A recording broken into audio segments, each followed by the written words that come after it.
आपको ये क्या लगता है कि इस पूरे रियल एस्टेट सेक्टर में फाइनेंशियल डिसिप्लिन कितना ज़रूरी है? मतलब एक सक्सेसफुल बिल्डर बनने के लिए, सक्सेसफुल प्रमोटर बनने के लिए फाइनेंशियल डिसिप्लिन कितनी ज़्यादा इम्पॉर्टेंट चीज़ है? तो financial discipline is the key. अगर फाइनेंशियल डिसिप्लिन ही नहीं है तब तो is very difficult to execute any project. क्योंकि रियल एस्टेट प्रोजेक्ट में क्या है कि बाहर से आपको लगता है कि इसे प्रोजेक्ट है, अभी हमें स्टार्ट कर देंगे, सेल्स आनी शुरू हो जाएंगी, सेल्फ फंडेड हो जाएगा project and all kind of things. But in 3-4 years जब प्रोजेक्ट एग्जीक्यूट होता है, starting from execution, ground excavation till delivery, बहुत सारे ऐसे फेजेस आते हैं जिस फेजेस में आपको एक वर्किंग कैपिटल रिक्वायरमेंट की ज़रूरत होती है। इवन दो आपके कस्टमर की पेमेंट कर रहा है, आपकी सब कुछ ठीक चल रहा है, फिर भी देयर आर ऐसे एक्सटर्नल फैक्टर जो आपके कंट्रोल में नहीं है। जैसे for example Covid one of the factor था, गवर्नमेंट की कोई रेगुलेशन चेंज हो गई 2017 में, जीएसटी, डिमोनेटाइजेशन, रेरा एक साथ आ गया। तो उस टाइम पे you have enough working capital to support the project and you have to continue with that. तो फाइनेंशियल तो इज़ अ बेसिक थिंग। मतलब अगर आपका फाइनेंशियल मैनेजमेंट नहीं है तो very difficult to execute a project. अच्छा, उस समय ये, क्योंकि मैं बहुत सारे बिल्डर्स को मिलता हूँ, तो मेरा सबसे क्वेश्चन होता है, क्योंकि यहाँ पे बहुत सारे लोग इस बात को जानते हुए भी उस ट्रैप में फंस जाते हैं। कितना मुश्किल होता है ये देखना कि अकाउंट में 50-100 करोड़ रखे हैं और कोई नया लैंड नहीं लेना है, इसको इस प्रोजेक्ट में डेवलप करना है। उस जो सरप्लस, लेट से प्रोजेक्ट की साइकिल्स होती हैं, एक प्रोजेक्ट कंप्लीट हो रहा है, कंप्लीट होते होते कभी कभी डिमांड में सरप्लस बन गया, और कभी हो सकता है फिनिशिंग में ज़्यादा पैसा लगना है, तब कस्टमर से डिमांड कम आनी है। लेकिन उस बैलेंस को कैसे मेंटेन रखना ज़रूरी है, और कैसे आप रखते हो, या कैसे एक सक्सेसफुल बिल्डर को रखना चाहिए एक्चुअली? देखो, हमारे तो we follow 2-3 principle. One principle we follow that till the time we launch one project and this project is not stabilizing. Stabilizing means that at least you have 120% visibility, for example, of the construction. For example, your projects have 100 rupees sales value और your construction has 60 rupees. Okay, so construction में तक आपको 66 rupees की visibility नहीं आ रही है through sales, through firm commitment, through builder by agreements and all, तब तक हम नेक्स्ट प्रोजेक्ट पे फोकस नहीं करते। हम एक प्रोजेक्ट को पहले लेते हैं, उसको स्टार्ट करते हैं, उसको स्टेबलाइज करते हैं, and then you have to move to another project.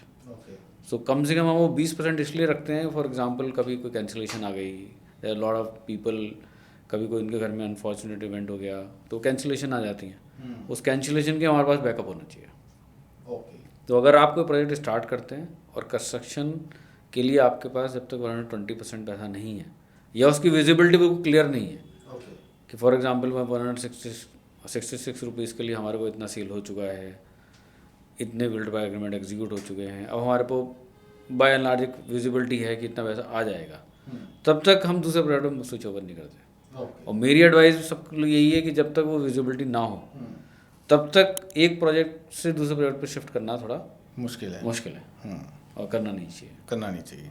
Okay, तो अगर आज ये पॉडकास्ट कोई बिल्डर देख रहा है, या एक बिल्डर जो लेट से अभी बहुत इनिशियल स्टेज पे, या कुछ ऐसे लोग जो अभी बिल्डर बनना चाहते हैं, तो उनके लिए यही एक बहुत सॉलिड एडवाइस होगी कि कुछ आप, मतलब अगर उसको बिल्डर बनना है तो उसको कौन से ऐसे सिंपल 3-4 स्टेप्स आप बता सकते हो जिसमें वो लेट से बिल्डर बने, और वो डर के बिना, या कुछ ऐसे मिसकंसेप्शन जो आपको लगता है कि लोगों के मन में है कि बिल्डर बनने के लिए ये चाहिए, बट एक्चुअली ये नहीं चाहिए, चाहिए कुछ और? सो देखो, जैसे हमने अभी बोला, फाइनेंशियल डिसिप्लिन तो चाहिए, बिल्कुल ठीक है, उसके बिना तो कुछ नहीं हो सकता। ठीक है। सेकंड, उससे भी पहले जो सबसे इम्पोर्टेंट चीज़ है, कस्टमर को क्या चाहिए। कस्टमर को उस लोकेशन पे क्या चाहिए, या उस सिटी को क्या चाहिए, वो सबसे इम्पॉर्टेंट है गेज करना। अगर आपने वो गेज ही नहीं किया, सो अब दूसरा, जैसे मैं बताऊँ, हमारी अब जी कंपनी जैसे ओरिका होम्स है जो हमने स्टार्ट की, हमारा ऑब्जेक्टिव उस कंपनी को खोलने का यह था कि यार अभी सब लोग टायर 1 में फोकस कर रहे हैं, टीयर 1 में क्या होता है, टीयर 1 में बहुत सारे डेवलपर भी हैं, टीयर 1 में देयर लॉट ऑफ डिमांड भी है, लेकिन उसको कैटर करने वाले लोग भी बहुत हैं।